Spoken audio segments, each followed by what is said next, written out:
canal no YouTube. Bom, e a Polícia Civil do DF prendeu agora há pouco o homem identificado como Bianor Isidro Soares, 53 anos, suspeito de dar um golpe de faca que resultou na morte de John Franklin de Noraes Fiuza, de 37 anos.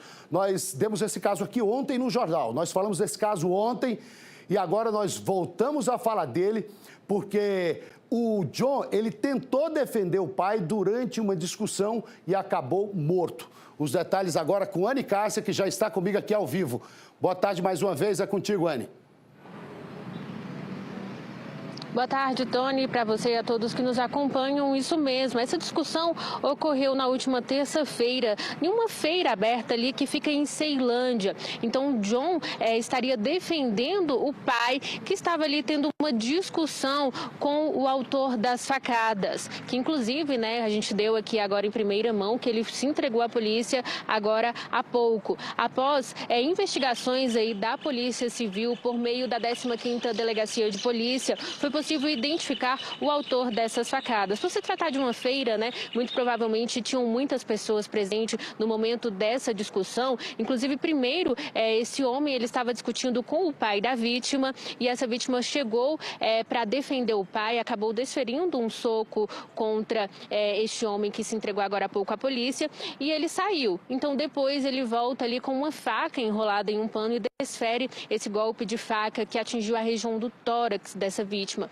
Este homem de 37 anos, ele ainda foi socorrido, encaminhado ao Hospital Regional de Ceilândia, mas não resistiu aos ferimentos. Então a polícia começou a investigação para identificar o autor dessa facada. Foi aí que eles conseguiram chegar na identidade de Bianor Isidro Soares. Então, chegaram ali, a polícia apresentou fotos de diversos suspeitos e todas as testemunhas conseguiram identificar o mesmo suspeito, sendo este homem Bianor Isidro.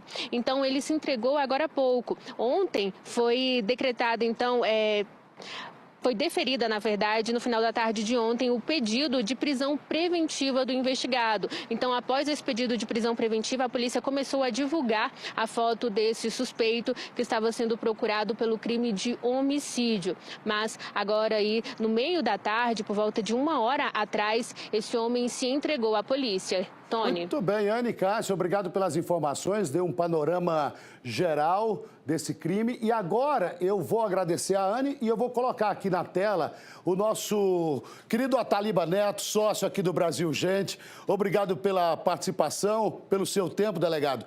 E parabenizar por esse trabalho, porque foi um trabalho rápido de identificação do criminoso e aí rapidamente ele percebeu que o círculo estava se fechando e se entregou, delegado. Bem-vindo. Boa tarde mais uma vez. Boa tarde, Tony. Boa tarde a todos que estão nos assistindo. Primeiramente, parabéns aí pelo programa, pelo retorno à Band. Um programa muito importante aí, que apoia muito as ações policiais e que faz muito bem aí à nossa comunidade. Foi isso. Foram 2 dias aí de intensa investigação. Logo após o crime já conseguimos identificar o autor. Tentamos efetuar sua prisão em flagrante na quarta-feira, não conseguimos. No dia seguinte instauramos inquéritos, representamos pela decretação da prisão preventiva. No final da tarde de ontem, essa prisão foi decretada e desde então estávamos atrás deles, procurando em casa de familiares, procurando nos endereços antigos. Ele viu que o cerco estava se fechando. Pela manhã realizamos uma ampla divulgação, inclusive aí na tela da Band, e vendo a pressão, que seria questão de tempo, ele não ia conseguir ficar escondido para sempre. Ele consultou um advogado, consultou os familiares, resolveu se apresentar, se apresentou lá na 19ª DP, delegacia do nosso colega aí, o delegado-chefe Fernando Fernandes. Imediatamente fomos informados. Fomos lá, buscamos, conduzimos aqui para a nossa delegacia responsável pela apuração. Foi cumprido o mandado de prisão aqui e ele já foi interrogado e confessou aí, em parte, os fatos praticados. Agora, delegado, eu conversei com você mais cedo, com o senhor mais cedo, e o senhor havia dito que, me parece que ele estava querendo despistar porque tinha a informação de que ele havia se evadido para o estado da Paraíba. Isso, a gente recebeu uma denúncia anônima e ele até contou isso informalmente para a gente, que ele até pensou, os familiares falaram para ele se evadir, que ele já estava sendo procurado, que era melhor ele fugir aqui do DF. Então nós recebemos uma informação anônima, uma denúncia através do 97, ontem por volta de 12h40, falando que ele poderia ir para a cidade lá de origem dele, é lá na Paraíba, esqueci o nome da cidade agora, mas que informou, inclusive, os ônibus, o horário que esses ônibus sairiam dos locais, ônibus ali de transporte clandestino, né, que ele poderia ir. Então, ontem, a tarde inteira, passamos monitorando esses locais, realizamos abordagem em diversos desses ônibus, mas, infelizmente, não o encontramos, né? Então, imaginávamos que ele ainda estaria aqui pelo Distrito Federal, e quando ele viu a grande repercussão aí do caso, ele acabou resolvendo se entregar. Resolveu se entregar, fez muito bem, cometeu um crime. Agora, eu queria que você trouxesse para a gente a ficha. Ele já tinha passagens pela polícia, delegado? Isso, ele tinha passagens da década de 90, né? Então ele tinha furto, roubos ali, mas casos bem antigos. Eu acredito que ele deve ter passado algum tempo preso, né? E quando retornou ao convívio social, estava mais tranquilo. Ele não tinha nenhum crime mais grave, como esse doloso contra a vida. Esse foi o crime mais grave que ele praticou, mas é importante que na dinâmica criminosa ali, ele tinha cometido um outro crime, que foi a injúria preconceituosa. Então, na discussão, ele teria proferido palavras ali de baixo calão contra o pai da vítima em relação à sua idade, é um idoso, 67 anos. Então, ele proferiu diversas palavras ofensivas em relação à sua idade. Então, a gente conseguiu tipificar também esse outro crime. Embora um crime de médio potencial ofensivo, a pena de 3 anos, vai ser somada a essa pena grave do homicídio, que pode chegar aos 30 anos de prisão. Muito bem. Delegado, e ao ouvir o Bianor, ele chegou a dizer a razão, a motivação do crime?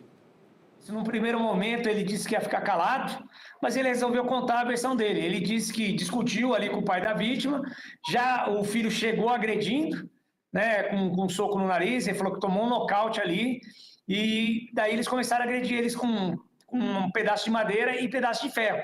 Para se defender, ele disse que tinha uma faca na cintura, posicionou a faca em defesa no peito e disse que a própria vítima, quando foi golpear, que ela acabou se ferindo. Ele disse que ele não esfaqueou, né? Embora essa seja a versão dele, ela não condiz com as outras provas testemunhais colhidas, que dizem que sim, que ele teria aproveitado o momento que o filho o agarrou de pé e teria dado essa estocada no peito, que acabou perfurando o coração e causando um golpe fatal aí na vítima. A gente percebe nesse crime um desprezo total pela vida, né, delegado? O cara, por um motivo fútil, que agora eu acredito que terá agravante, né, numa possível condenação, vai ter agravantes porque o motivo é fútil, mas assim, um total desprezo pela vida. O cara que simplesmente, por um motivo tolo, chega e tira a vida do outro, né, delegado? Isso foi tudo uma discussão, né? Ali na hora, ele se intrometeu numa conversa, o pai da vítima disse que não estava falando com ele, que era para ele ficar no canto dele, daí ele começou a retrucar, um começou a xingar o outro, ele usou essas palavras mais ofensivas, o filho viu, o pai sendo achincalhado, né? Foi lá, tomou as dores, já saiu para agressão física, entraram em vias de fato, separou, daí sim, segundo as testemunhas, ele teria se apossado de uma faca, enrolado essa faca em um pano, achando que o filho tinha ido embora, porque o filho se afastou do local, se aproximou novamente do pai, começou a discutir com esse pai. Quando o filho viu na nova discussão ali, não percebeu que ele estava armado com uma faca, porque ele dissimulou a arma num pano, e ele puxou ele pelo ombro, ali pelo braço. Foi quando o autor aproveitou para dar estocada. Poucas testemunhas testemunharam o golpe de tão rápido que foi, né? E foi realmente um golpe só fatal que acabou atingindo o coração.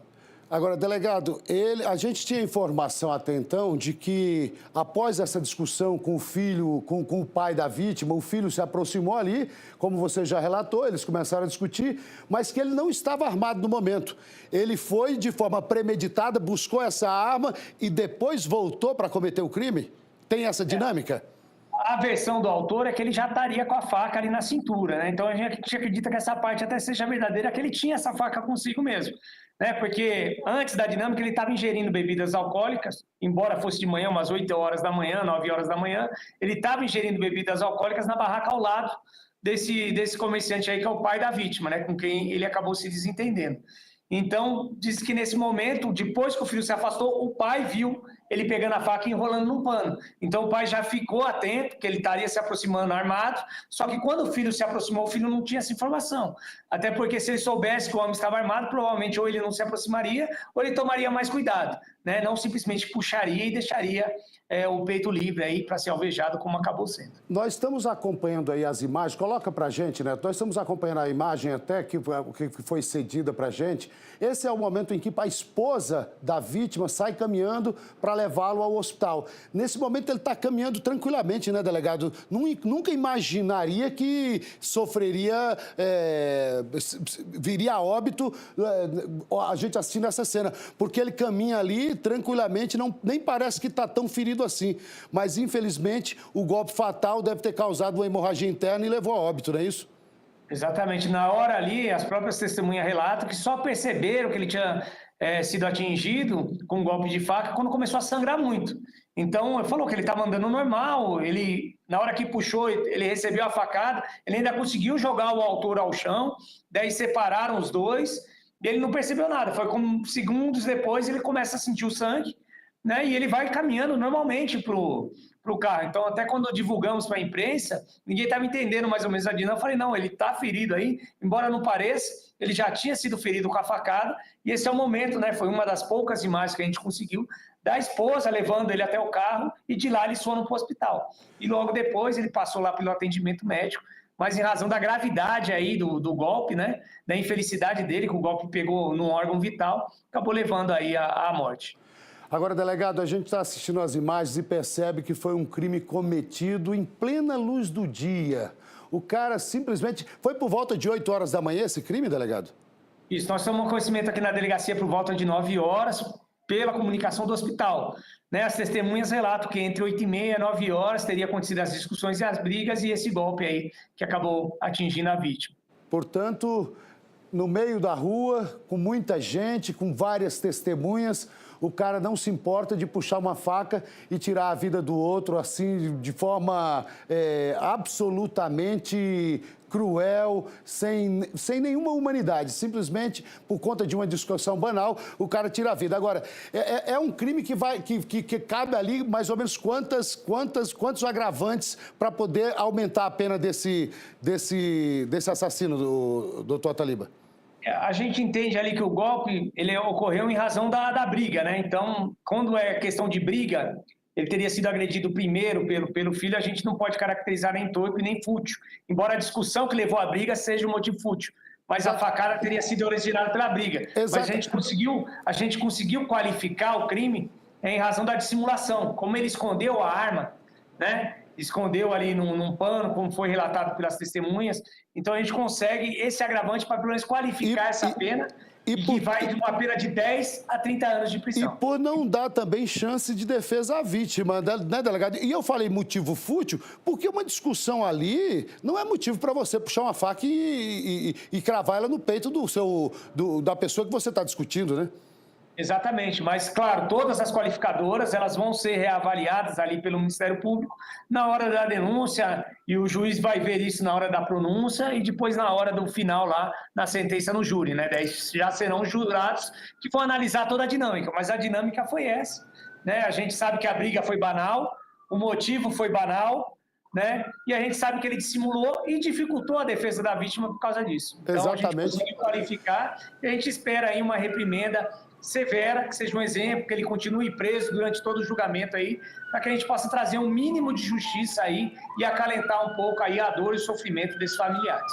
Na verdade, o trabalho da polícia foi muito bem embasado, acredito eu, delegado. Esse trabalho vai ser entregue, então, para o Ministério Público, pela sua pessoa. Dou os parabéns pelo trabalho ágil da 15ª Delegacia de Ceilândia e agradeço a sua participação aqui ao vivo com a gente. Já disse que você é sócio, né? Tem tela aqui à vontade. A hora que você precisar, a hora que você tiver qualquer caso que a gente precise trazer para a nossa audiência, o espaço está aberto e eu agradeço mais uma vez a sua participação. Obrigado, doutor. É uma honra estar fazendo parte aí do programa, do novo programa aí com vocês. Está de volta a casa. E a gente está à disposição aí, sempre que necessário também. A gente está de portas abertas para atender vocês. Muito obrigado, doutor Taliba Neto, delegado titular da 15ª Delegacia de Ceilândia, parceirão aqui